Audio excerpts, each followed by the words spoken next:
Om Namo Bhagavate Vasudevaya.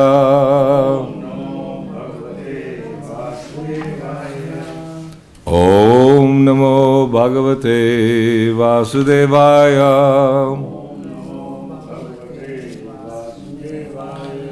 Om Namo Bhagavate Vasudevaya.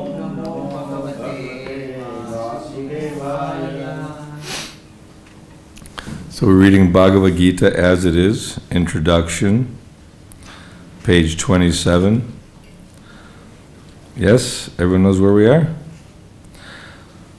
This is from Modern Man, on page 27, towards the bottom.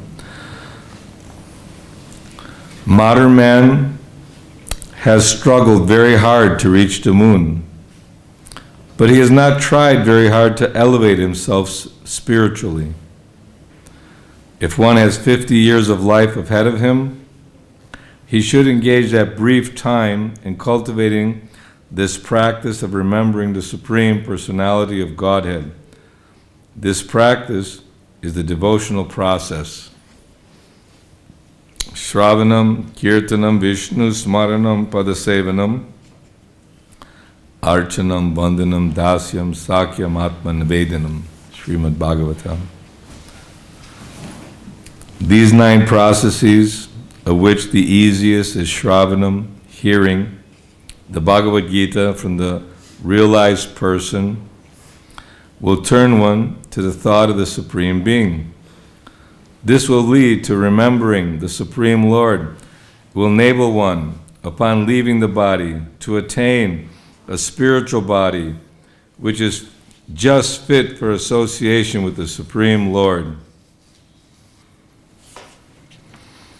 The Lord further says, Abhyasa yoga yuktena chetasa nanya gamena paramang purushang devyam yati partanuchintayan. He who meditates on me as the Supreme Personality of Godhead, his mind constantly engaged in remembering me, undeviated from the path, he, O Arjuna, is sure to reach me. Bhagavad-Gita 8:8. This is not a very difficult process. However, one must learn it from an experienced person. Tad vigyanartang sa gurum eva vigachit. One must approach a person who is already in the practice.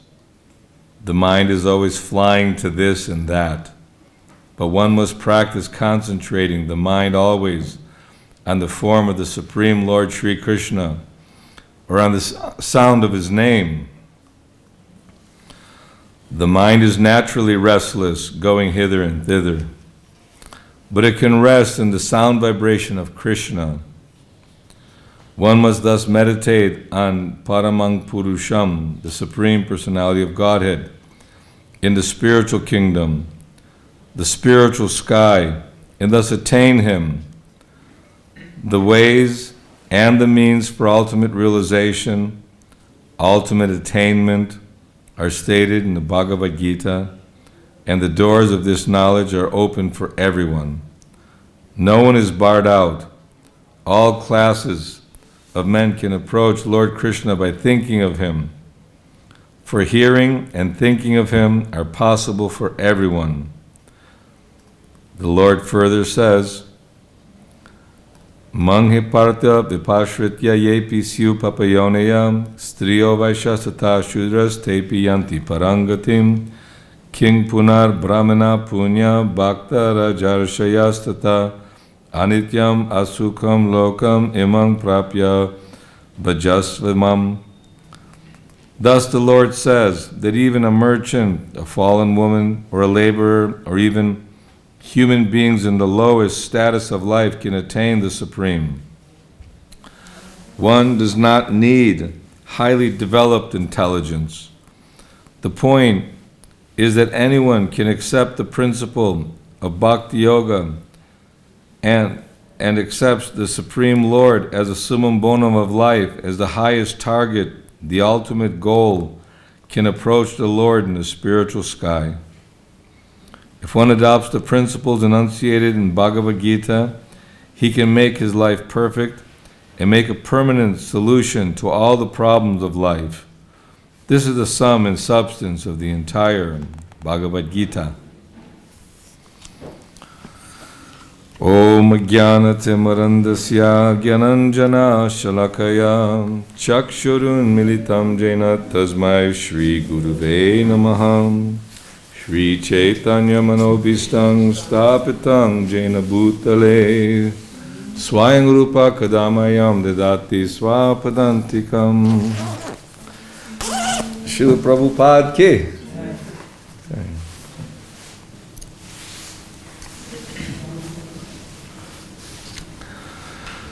So, we're hearing from Bhagavad-Gita, Srila Prabhupada's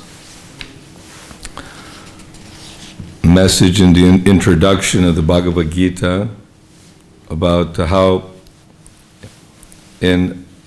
people are struggling very hard, not only to reach the moon, but right now just to survive.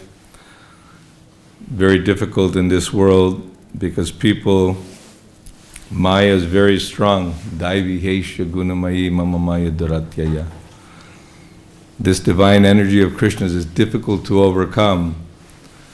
But one who surrenders to Krishna can overcome this illusion, this Maya. We can see how this potency of Maya makes everyone think that this body is my actual self. I was born in such a place. This is my mother and father, my children, my country, my family. And everyone's looking for that happiness, the pleasure, to gratify the senses. So the whole illusion, although we're talking about it philosophically, practically speaking, you see how hard it is for someone to become a devotee. I see many people coming to the temple, they sit for 1 or 2 minutes, okay, let's go, let's carry on.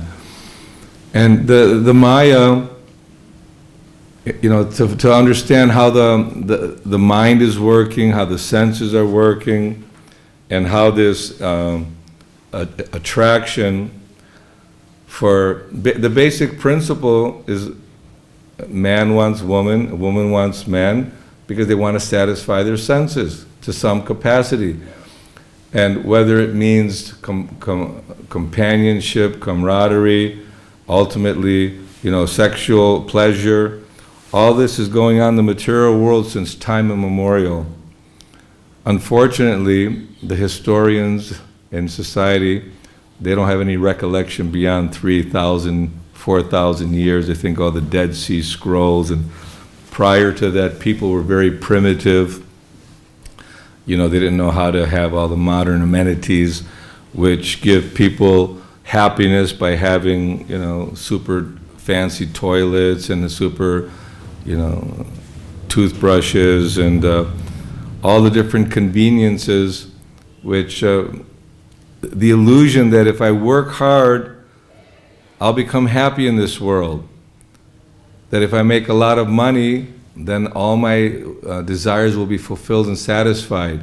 So the father, he worked hard, he got married, he had children, and he engages his sons and daughters in the same thing. Now you get married, you have children, and you work hard.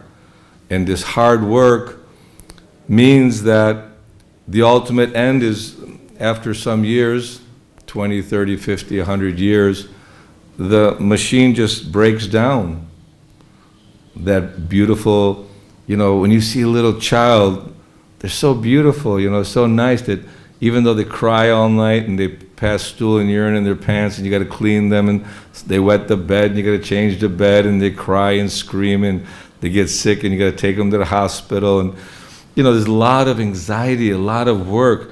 We think, but it's so cute and it's mine. It's for me. It belongs to me and my child. Of course, we see how Mother Yashoda, that love is reflected in the spiritual world. She has such intense love for Krishna. Always fearful. If anything happened, eat, or you'll be sick, or She prayed to other gods for Krishna's protection, not knowing of his supreme power. So naturally, the family unit is the most important unit in people's lives. We're family, whether it's a gang, a mob, a gang.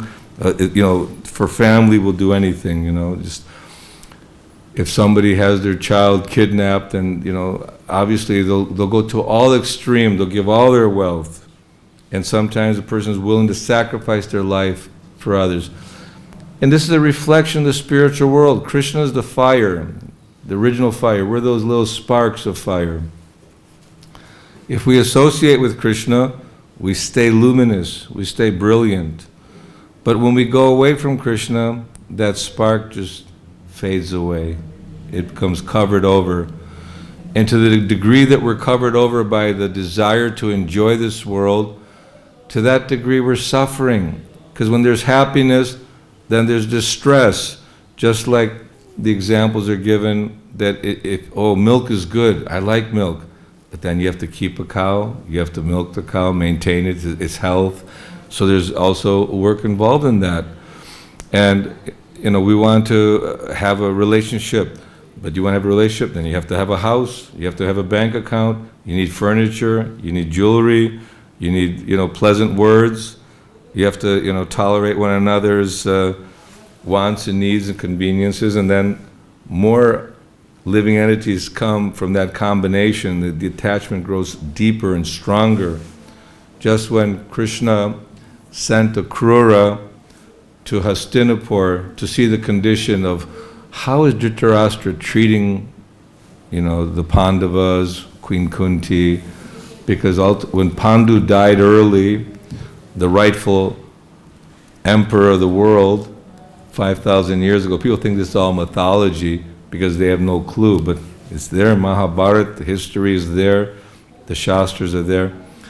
And so Akrura went and he told Dhritarashtra, this is a message from Krishna and Balaram. Krishna says that now you've taken, since your brother has died, you've taken responsibility for the kingdom. If you treat everyone equally and fairly, people will love you.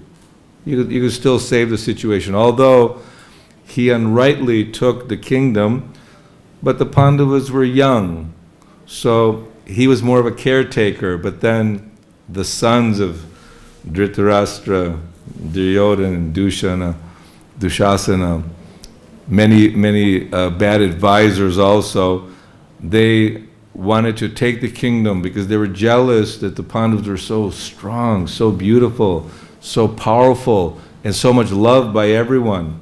They were jealous of that. So they tried to poison them and kill them in so many ways.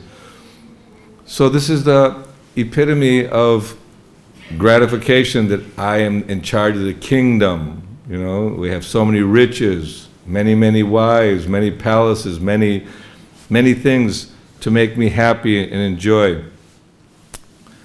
But Krishna said, but if you're not treating everyone equally and fairly, then there'll be punishment in hell for that. And people will, not respect you or defame your good name. So Akrura, he gave this report to Krishna. So Krishna, he appeared in this world because he wanted to show what is Vrindavan. We heard today that the original Vrindavan from the spiritual world has descended to this world. It's actually here, but we need the vision to see. People say, can you show me God? The question is, do you have the eyes to see God? There must be some qualification required in order to have that fortune of seeing or understanding God. So atheists and fools and rascals of ajanati mang mudha manushing tanumashritam parang bhama janato mama bhuta maheshwaram. When Krishna descends in his human form, because Krishna is speaking Bhagavad-Gita for our benefit to Arjuna. Arjuna is his friend, Arjuna is his devotee, and he's setting the basic guidelines that one has to become my devotee. One has to surrender. And this is the difficult part. that we surrender. You go to the professor, you surrender. The martial artists, that's very popular now, isn't it? The martial arts, you have to surrender to the teacher, the guru, the fighting guru, or the musician, my music guru. And sometimes people take a guru like a pet cat or dog, that I have my guru, It's more of a symbolic thing. But the guru is essential. Krishna took guru, Sri Chaitanya Mahaprabhu took his guru, Srila Prabhupada. You can see his dedication to Srila Bhakti-Siddhanta Saraswati. He gives all credit to Srila Bhakti-Siddhanta Saraswati, that I'm very insignificant, very, very humble. So I'm just an instrument. So this is the beginning of human life. Tad vigyanartam sa gurum eva vigachitsam pani srotriyam brahmanishtam. Aham brahmasmi, I'm spirit soul, but now is the time in human life to inquire about what is the absolute truth. Not just by mental speculation and, let's see what this person's ideas are. What does Aristotle think? Or what does Hitler think? What does Stalin think? There are so many philosophers, Darwin, maybe he has some good ideas. No, these are not authorities. These are mental speculators, and Krishna doesn't say by karma yoga, by jnana yoga, by hatha yoga. He says by bhakti. Bhakti mama vijanati yavanyas chasmi tatpataha. You want to know God? You want to be free from all suffering and anxiety? You want to awaken that eternal spark of eternality that's temporarily covered over by our deep desire to enjoy ourselves in an inappropriate way in the material world? Then you have to surrender to Guru. When Arjuna finally realized that I can't have an ordinary casual conversation with Krishna and talking about moral principles and what is right and what is wrong. He says, okay, I'm bewildered, I'm confused, I surrender unto you, please instruct me. So Krishna says, you're speaking so-called learned word, but you're speaking like a foolish person because you're totally on the bodily platform. But you can't just say that no matter how much you talk about being on the bodily platform. They were talking about one devotee in the early days. His name was Karandar. He was a very good manager, and Prabhupada had a lot of, Karandar can do anything, he can do everything, this and that. But then, after some years, he stopped chanting and started womanizing. I'm not talking badly, but I'm just saying that even if one can get to that point where, yes, I have to surrender, and then, yes, let me take up the process of chanting Krishna's holy name, Shravanam, Kirtanam, Vishnu, Smaranam. So let me hear Bhagavad-Gita, Bhagavatam, let me live with the devotees, let me sing and dance and chant. But when the water, when you jump in the ocean, if you're in the ocean, even if you're a great swimmer, it's going to be a struggle, big, big struggle. So now the boat of Krishna consciousness is coming. Srila Prabhupada's our captain. And that's why it says, Manushyanang sahasreshu kascha jati siddhaye, that among many, many, many, many people, one may have the opportunity by meeting a spiritual master. Krishna, he spoke Bhagavad-Gita 5,000 years ago. Oh yeah, well, Krishna comes all the time. He comes in all the species, and he's always giving philosophy and knowledge. But for the living entity to come in contact with that is rare, because we want to forget Krishna. That's why we're in the material world, because we have so many desires to forget. And so when we're on that boat, and Srila Prabhupada, like Chaitanya Mahaprabhu, just, you're so merciful, you're giving the highest benefit, love of Krishna. No one else ever gave that. And you're giving it to everybody, no qualifications, practically speaking. And you're making the process very pleasurable and simple. Singing, dancing, chanting. But we see how difficult it is to control the mind. We see how difficult it is to control the senses. The senses are disturbing us since time immemorial. We've been serving our senses and our mind and enhancing our false ego nicely, so that at the point of death, again, we have to come back in another form.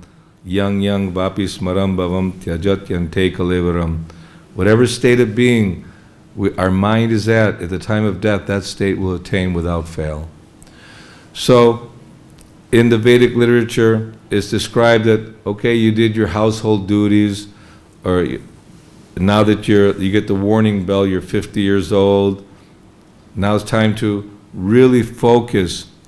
Prahlad Maharaj says, Ko maranga charet pragyo, from the very beginning, one should be practicing, because a responsible mother and father, they engage their children in the practices of Krishna consciousness by giving them stories of Krishna and bringing them to the temple, chanting, sitting in the kirtan, offering prasad, just being conscious that there is God and we're eternal servants of God.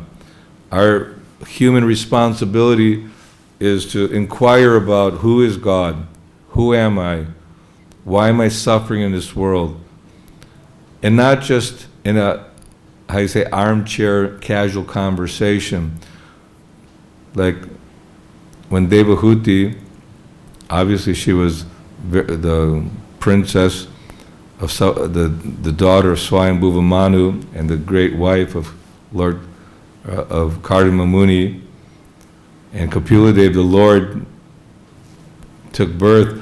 And so when Kardama Muni went for perfection, she was sitting before Lord Kapila-Dev, not thinking, well, I'm the mother, what's my son going to tell me? She took the position that I'm low-born, I have no qualifications, I'm suffering because of the mind, the senses, and the struggle. Please, you give me spiritual guidance. I don't want to suffer in this world any longer. And no matter how bad the situation is, the living entity thinks, oh, I'm okay. I had a few friends call me today, how are you? I said, oh, that's what the last person, how are you? Yeah, it's going on okay, you're okay, yeah.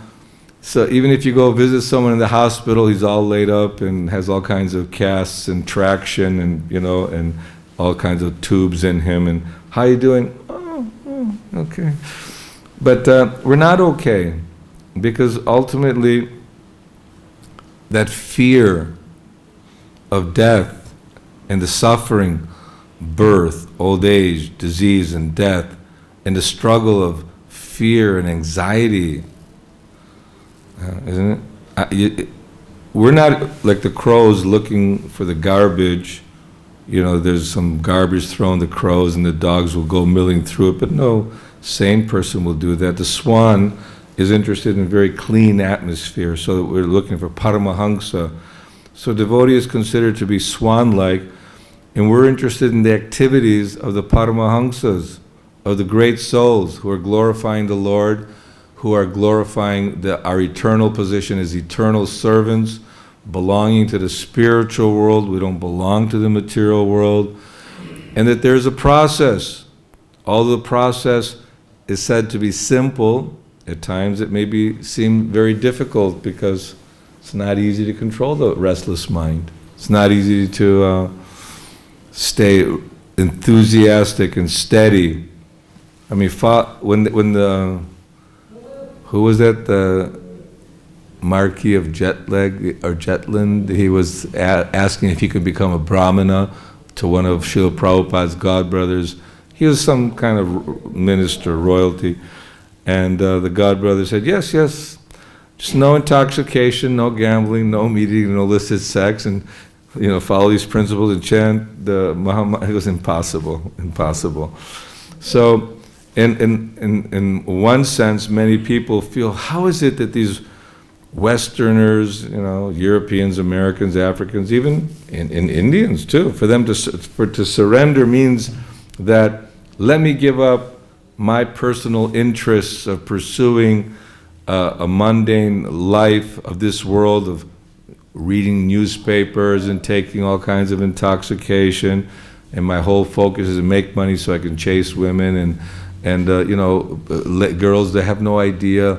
The universities are basically places where they have endless parties and various exploring relationships. And there's no real guidance and there's no real goal That means that there's atheism, thinking that this one life happened by chance. By chance, I have fingers and ears and nose and tongue and eyes, and everything is so perfectly arranged. The greatest scientists in the world can't even make one little egg or a little chickie. What can they produce? Can you make them at least an ant or something? You see the intricacies of the creation. Oh, this is nature. This is nature's arrangement. Who's behind nature? Mayadhyakshena prakriti suyate sacharacharam hetunane kaunteya jagad viparivartate.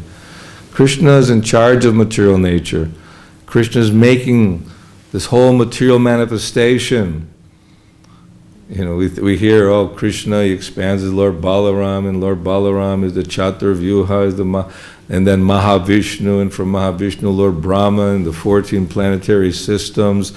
And this is just the one universe we're not talking about billions and trillions of universes the Lord is emanating from his body. And what for? And the Lord just glances at Mother Nature, and all the living entities are impregnated in material nature. So everything is put into motion. There's unlimited spiritual beings in Vaikuntha and Goloka Vrindavan that are having eternal loving relationships with Krishna. There's no death. There's no need for electricity, sun or moon. Everything is illuminated, and everything is brilliant and alive. Everything is peaceful, very transcendental. It's not just an utopian idea. It's described in very great detail by great teachers, great acharyas, who are interested in the katha of Krishna. Satsanga prayag. That when there's this satsanga, sitting and discussing Krishna, that how he appears, how he gives transcendental knowledge for our guidance and our protection. Very clear. And if one can focus his attention on what is being offered, that this eternal life is being offered, that just for a little bit of austerity. Human life is meant for tapasya. It's meant for austerities. What did Lord Brahma, what was the first thing he heard? Tapa.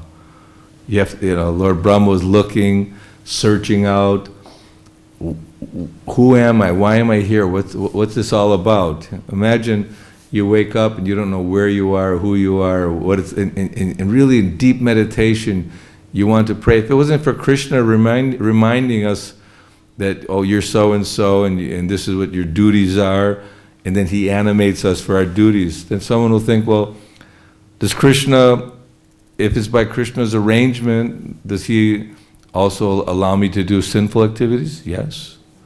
But it's your responsibility. Because not a blade of grass moves without Krishna. So Krishna is the ability. He's in every atom. How are we moving our hands and legs? We like the fingers of servant, I have an itch. Okay, come here. Okay, do this, do that. Finger does automatically.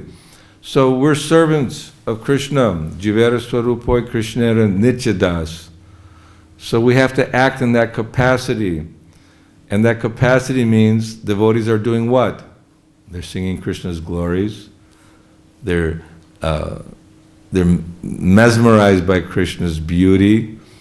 And the cowherd boys are playing with Krishna. The cowherd girls are in love with Krishna. Mother Yashoda is in love with Krishna.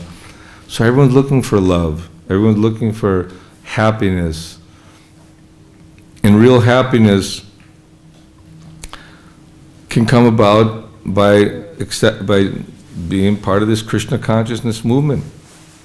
Just like even it says if you have to be with Maya, means wife, family, children, but engage them in Krishna's service. That's another way. There are some who are very, very stubborn. Krishna says, okay, you can't see me through the scripture, the holy name. You see the sunshine? I am the sunshine. You taste the water? I am the taste of water. So depending on to what degree we can try to understand Krishna, he reciprocates with us. Yeyata mang prapajate tangs tatava bhajamyaham. Because Krishna, he's equal to everyone. He doesn't have to have, the 16,000 queens, 16,108 queens. And it said that, why is he mesmerized by the beauty of Srimati Radharani? Or what is that love she experiences by serving me or by being with me? So he came as Chaitanya Mahaprabhu to experience what it means for one to be totally in love with Krishna. Ainanda tanuja kinkarang patitang mang vishme bhavam budao. That, my dear Lord, I've somehow or other fallen into this material world of birth and death. Please pick me up from this ocean of death and place me as one of the atoms at your lotus feet. Because we want to awaken that eternal life again. And of course, it takes some endeavor from our side, but it's Krishna's mercy. It's like if you want to do something, Krishna gives the enthusiasm and the inspiration.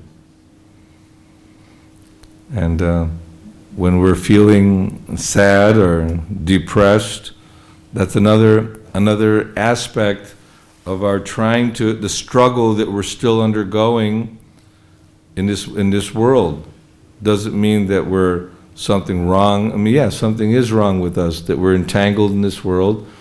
We have a strong mind. We have a long-term conditioning with our ego.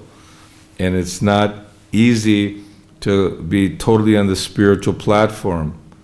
Like Chitraketu in the 6th canto prayed.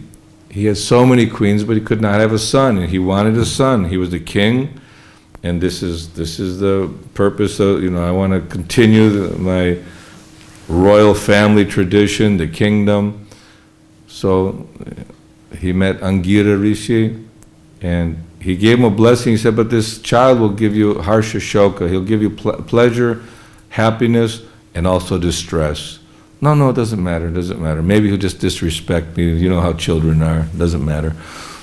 So he had so many queens, could not have a son. Finally he gets a son. And everyone is so jubilant and happy. But the other queens become jealous and they poison the son. So he dies and everyone becomes totally out of their mind in distress. Imagine the king's little child is poisoned, how the queen is totally devastated. And the king is so devastated he can't even stand up. But when Angira and Narada came and brought the child back to life, he said, why you've left your parents? Well, which parents are you referring to? And the child started speaking philosophy. I've had so many parents in so many lifetimes. We're thinking that this one lifetime of 50 years, 100 years, we have no idea for the last hundreds and thousands and tens of thousands and millions of years where we've been and what we've been doing. Birth, old age, disease and death. In so many varieties. It comes in so many varieties that this family, that family, Prabhupada said, like the straw, there's straw in the water current, and it's, little bit going around and around, and a bunch of straws come together for some time, hits a rock, and they all disperse again. So just for a few years, we're making everything out of that. But if this is our karma, that I find myself in this situation, then we should utilize that in Krishna's service, meaning that we don't leave any resource not to be utilized. So we have, due to our own needs and wants, we have family and children, grandchildren. We all have. I have.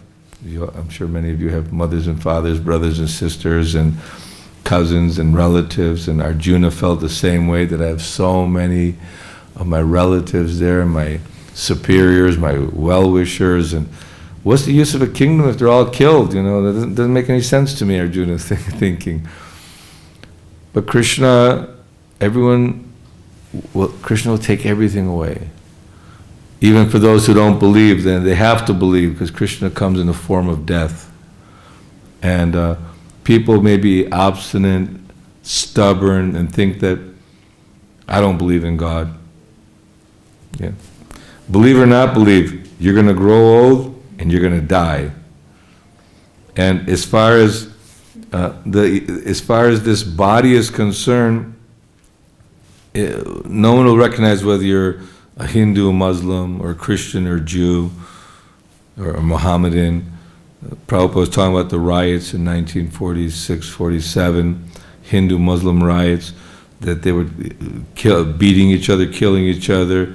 In the morning, the municipality people would come and just dispose of the bodies. They didn't know if they're Hindu, Muslim, whatever. And so it's just like, for national spirit, you see so many people are in so many campaigns, so many conspiracy theories. Oh, the government's trying to kill everybody with this vaccine. We should revolt against let's make a movement. The resistance.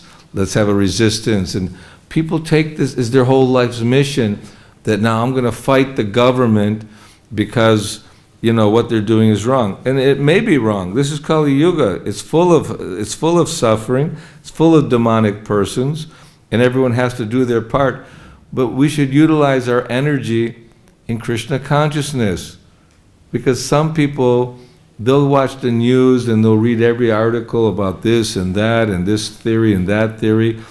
Whereas one who's serious about spiritual life, he doesn't take interest in reading all these newspapers and magazines and internet articles about this, that, and everything else.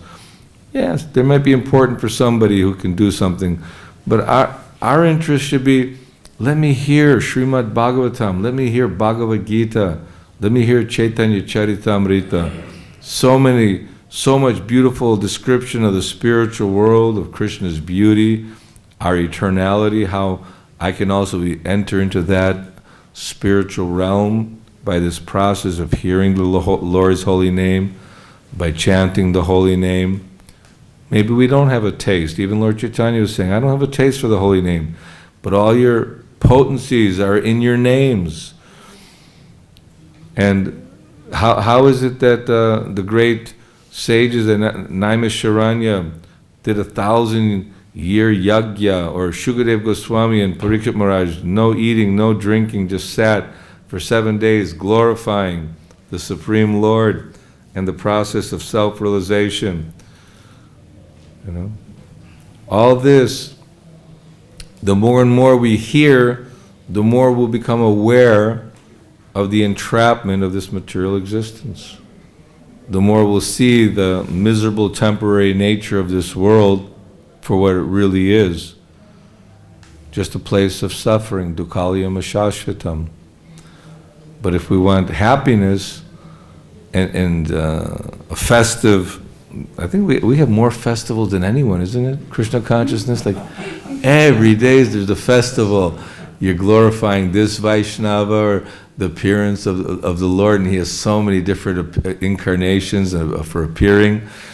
And so there's never a lack of cooking feasts and festivals and singing and dancing and having, but you have to participate.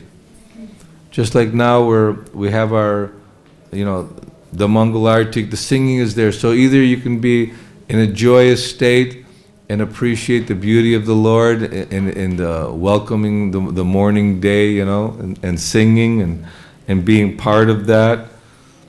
And I like reading Bhagavatam in the early morning because it kind of gives you a window to the spiritual world, gives you a chance to actually appreciate, because Srimad Bhagavatam and the other Vedic literatures, Bhagavad-Gita, Chaitanya Charitamrita, these are perfect literatures because they're actually spoken by the Supreme Lord. Krishna is not some ordinary human being full of, imperfect senses and making mistakes and cheating and all the imperfections which human beings have. The pure devotee and Krishna are there to guide us back to the spiritual world, and we have to follow their instructions. Rupa Goswami is giving rules and regulations. Don't eat too much, don't eat too little, don't sleep too much, don't sleep too little. Utsahan nishchayatarya tatat karma pavartana, enthusiasm, determination, patience, give up the association of non-devotees, keep the association of devotees. Always keep your time for hearing and chanting, whether you're happy or sad or miserable or depressed, whatever it might be. Still, let me do my duty. And if you have a sense of duty, a sense of obligation and gratitude, that we're very grateful for Prabhupada for delivering to us Chaitanya Mahaprabhu's message, Jare Dako Tare Kaho Krishna Upadesha Maragai Guru Hoy Tare Desh. If you can spread this message, this gives great happiness to the conditioned souls. Anyway, this is a real, like a once-in-a-lifetime opportunity. Srila Prabhupada coming to the West and exploding the Krishna consciousness movement all over the world. We should not take it cheaply, thinking, oh, now it's so big and it's readily available, everyone will be saved. It's hard to make, we're not making devotees, but to inspire someone to give up their lifestyle of pursuing sense gratification in this world and to take up the discipline of following rules and regulations. You need the higher taste. For me, I feel I was always attracted to music. I like to be part of the kirtan and hear the music is very satisfying. Narada Muni, and every time Krishna beats one of those demons, all the demigods are singing, playing drums and dancing, and the girls are dancing, and the Gandharvas and Siddhas and Apsaras, and flowers are flying, and it's a whole festive spirit, it's a whole happy mood. And Krishna was doing that every day, twice a day, so many times, 3 times, his appearance, so we have that opportunity to enter a whole different realm. We should not think that maybe it's possible that I can be happy in this world, because no one's achieved it. People want Lakshmi Devi, but she's chanchala. You might have Lakshmi for a little bit, then it's gone. And then that you're in such anxiety, how to keep it safe, I'll fight for it. That one's whole life is centered around how money and sense enjoyment. But that's like mirage in the desert. There's no real happiness. The real fresh water, body of water, is in Krishna consciousness. Quench our thirst and be genuinely satisfied. So this is our great fortune to have Bhagavad-Gita as it is, Krishna speaking through his pure devotee for our benefit. And we should all take advantage of that. Shravanam, Kirtanam, Vishnu, Smaranam, Padasevanam. If you have extra time, you should read. Read out loud. The mind always has other things to do. It's not. And chant the holy name of the Lord. Hare Krishna, Krishna Krishna, Hare Hare, Hare Rama, Rama Rama, Hare Hare. There's all kinds of troubles in this world. I'm thinking, we have things are so good here. Then management changes, right? Then it's like the mind is always thinking, why? And you might think about why does management change, or why? But all these struggles are there just to teach us humility, teach us tolerance, and to really take shelter of Srila Prabhupada. Hare Krishna. Yes? One small question. Small question? Yes. Okay. You can ask a big question too. Okay, it's a big question then. Actually, when you said about the struggle, so what happened when sometimes repetitive mistakes happen, it becomes a disappointment, like why? I have been trying to do this for so long, still there is no continuation, or the same mistakes happen. So, and then what to do in that case? Although I'm trying not to be disappointed, but right. Still it comes. You're not alone. It's like if you're moving along steadily and you slip and fall into the ditch. You got to get up out of the ditch and clean yourself off and continue walking. And I know sometimes it's like you feel, oh, I'm like a hypocrite, you know, that I know that I'm not supposed to, but you know, I'm tempted for, or I do this or that. We should not justify it, but by really genuinely, we need like a resolute determination. I know that if we really put our mind to something, that, you know, I'm super determined not to drink alcohol, you know, and then people can get over that. I'm super determined that, okay, I'm going to follow these principles. I know it may be hard, but if you follow the advice of not associating with the Gramya Kata people who are interested in sense gratification, you're not looking at all these kind of things, but you're utilizing all your senses in the service of Krishna, then Krishna takes away that pressure or that anxiety of wanting to gratify our senses to whatever capacity.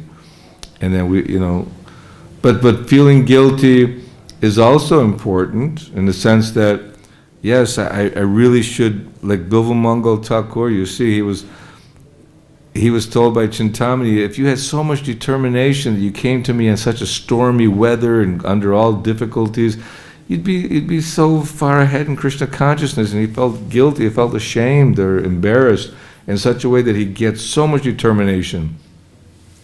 And practically on his way to Vrindavan, again he was distracted by a beautiful woman, and then he was actually feeling a little very disgusted, and, you know, put out his eyes.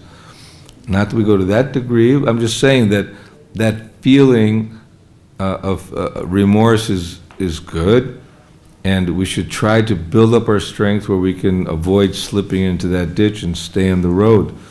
But if we do have difficulty, all we can do is get back up and keep fighting, because we have no other choice. Because otherwise, if we don't continue with our Krishna consciousness, and we'll be totally lost. So if we're trying to start the fire and once in a while squirting a little water on it, you think, oh, but the fire's not blazing, so we want to get the fire to blaze, so we got to stop squirting a little water on the fire, you know, so we can build up our energy. And then as time goes on, hopefully we'll get more and more strength. But, you know, I've been doing it for 47 years, still difficulties, you know, getting close to 50 years, and I don't care if you do it for 100 years. So many Shobhari Muni was meditating underwater for how long? And just a little agitation, and but anyway, we don't want to go there. Just keep struggling with it, and pray to the devotees, and also do your duties accordingly. Best. Yes, Prabhu. As we hear the instruction from the Prabhupada and everyone that we have to attend program and everything, so we try to follow. Just like you said that I like to read Bhagavatam, this one. Similar way, I want to engage 2-3 hours. I engage myself in reading Bhagavad-Gita, Bhagavatam, Krishna book. I read every day on Facebook around 2.5 hours. I do these things. So almost more than 490 days I have continuing doing these things. And I feel so blissful. Nice. That reading this one, whether I don't see how many people they like, I see that I am engaging service. Yes. So when you engage in service, that you are completely absorbed in the thoughts of that one. Just like I know 5 o'clock there is a Bhagavad-Gita class, I have to come, but sometimes some obstacle comes, but anyhow I try to reach that I should be here. So I follow the instruction of Prabhupada, that is very important. So I see that how I can follow this instruction, and I advise everyone that you should follow the instruction what Prabhupada has given us. We just listen and just don't follow, then there is no use, we are wasting our time here. Yeah. And every one of us are different individuals. I mentioned in the class also that, you know, the gratitude, and also we need to actually be determined that, oh, I have to do my rounds, and yes, I have to set aside my time, my schedule for reading, and as you said, by following the instructions and by applying ourselves in Krishna consciousness, we gain enthusiasm and strength, and that's a good example. Just keep reading, keep chanting, keep in the association of devotees, and Krishna will help us. Prabhuji, the major fact, important thing in Bhagavad-Gita is to control of the senses and the mind. We have to control of desires and focus on Krishna. But when you see that people many times come to the temple to satisfy their desires, they want this, that, that's the purpose they come to the temple. So in such a cases, how we can tell the people without compromising the truth? As a speaker, we have to say the truth, but at the same time, we have to bring them also to Krishna consciousness. So in such a situation, how we can present the truth without compromising the facts? Yes, good point. People come to temple, God give me this, Dehi that, like, I need this, I need that, or protect me, and Prabhupada in the beginning, he just was told them, you just chant Hare Krishna and stay in the association, take prasadam. And then as people become interested, if we can present it in a very nice way, it's good. You don't want to tell people, oh, look at, first, tell them about all the rules and regulations, and you shouldn't be doing this, shouldn't be doing that. Say, all your desires, your actual desires will be fulfilled. You're right, come here, because Krishna can fulfill all your desires.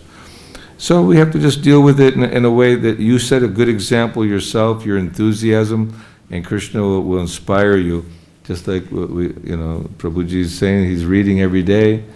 And so he's inspired and he's telling others also. So you'll say in such a way that it's actually going to have potency and meaning behind it, because you yourself are following. So we're not going to discourage anyone. We're going to encourage them that genuinely all your inner desires, your deep heartfelt desires will be fully satisfied by reading this Bhagavad-Gita and chanting Krishna's holy name. Can you tell them like that? Bhagavad-Gita is God's words, so Krishna knows what's best. Doctor knows what's best. Krishna is our supreme doctor, and he's giving us advice. And this advice is being lived in this society here. But every day we read Gita and other literatures, but do the needful. Okay? Yes, Prabhu. You want to end, is it? No, go ahead. In the course of the class, you said of Aristotle. Aristotle, yeah. So Plato, Socrates, and so Prabhupada quotes in his Bhagavatam Shakespeare. Mm-hmm. Shakespeare. Mm-hmm. Wait a second, I lost my. Okay. So is it that these people who wrote some wisdom, said some wisdom words at a particular point of time, is it completely out of context?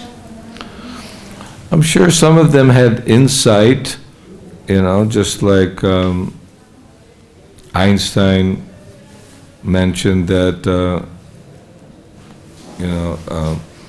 is our understanding of reality is very, very limited, and there may be some important things, but I'm not saying that they're completely useless, but we should hear from the pure devotee or from God himself, because then there's no mistakes, there's no imperfect senses, because obviously many people who speculate and or even though they may give some nice philosophy, it's not like the absolute truth.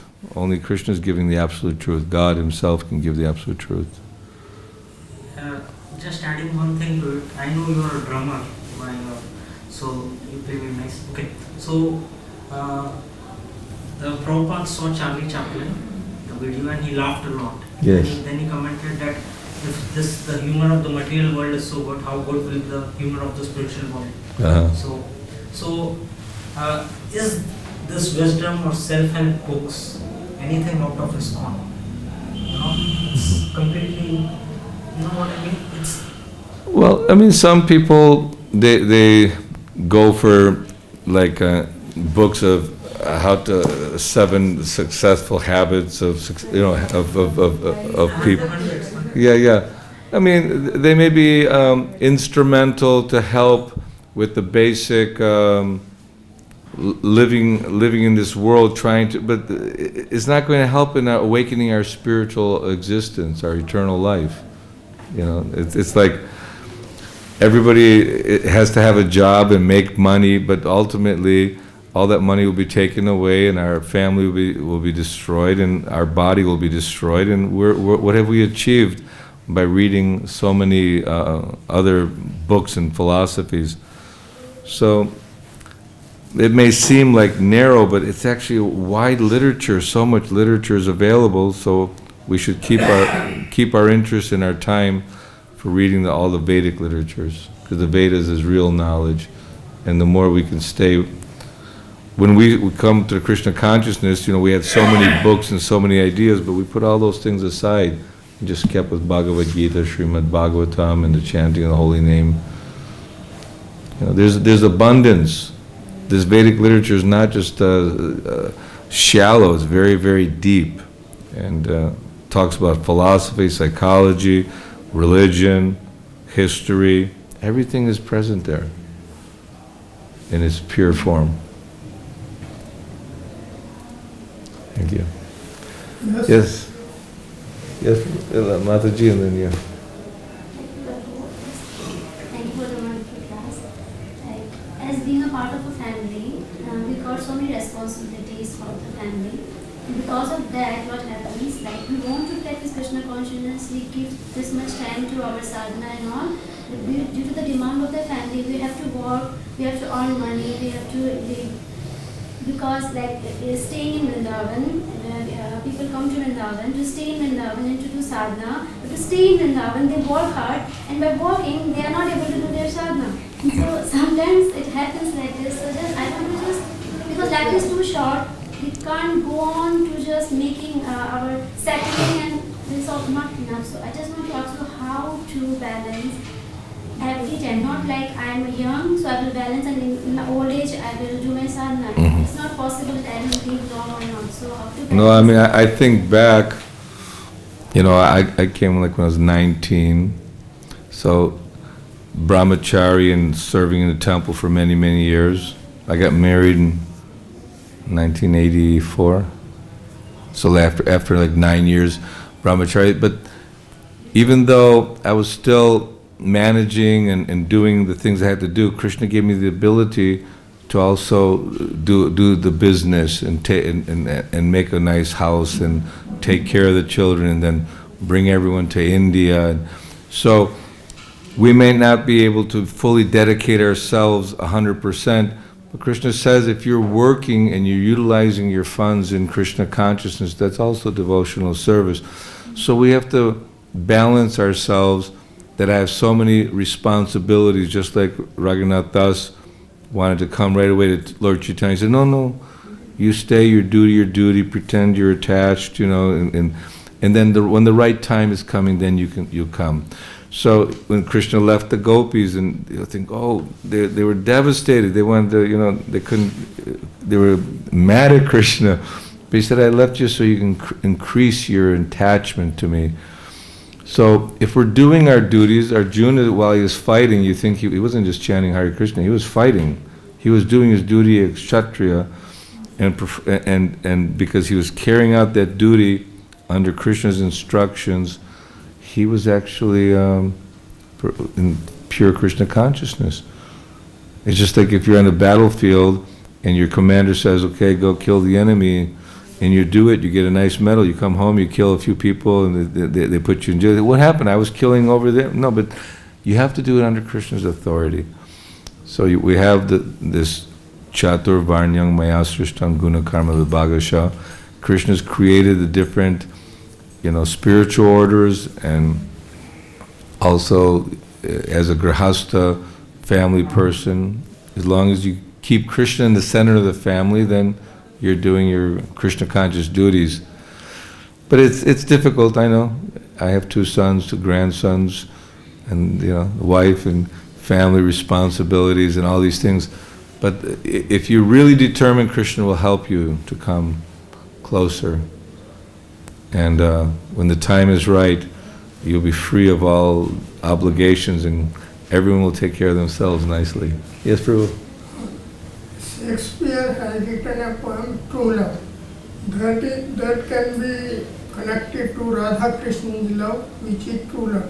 He says that true love is like the pole star, Dhrutara, which guides the wandering ship of our life. I didn't catch all that. Huh? I didn't capture the whole thing. True love is like True love? is like the pole star, Dhrutara, which guides the wandering ship of our life. We are bending here, Yes. but when we will see Dhrutara, he guides, go this way, go this way, go this way. So we got to follow the guidance, okay? Draw stars. Post. Of post. What is it? Draw star. Draw Maharaj. Planet. The poster, yeah. Dhruv Maharaj, pure devotee.